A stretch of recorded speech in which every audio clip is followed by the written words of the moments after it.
中國禁止本國嘅牛肉入口禁令，時隔一年半仍然未取消。業界表示唔清楚禁令嘅原因，亦都可能係政治因素導致。龐希倫報導。中國自2021年12月亞省有農場出現非典型瘋牛病病例以嚟，持續對本國加工廠嘅牛肉實施運輸禁令。行業當初估計唔會有長久嘅影響。當時因同樣原因對本國實施運輸限制嘅韓國同菲律賓，亦喺短短2個月內與本國恢復正常貿易。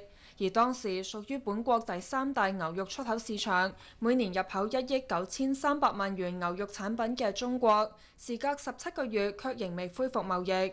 牛肉加工行業對此表示原因不明，因為已經提供咗足以恢復貿易所需嘅所有技術要求同信息。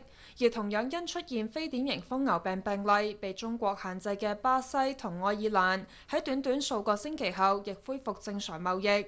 對本國嘅持續禁令可能有政治因素。2019年華為孟晚舟事件初起後無奈，中國就禁止本國2間公司嘅芥花籽入口，持續咗3年。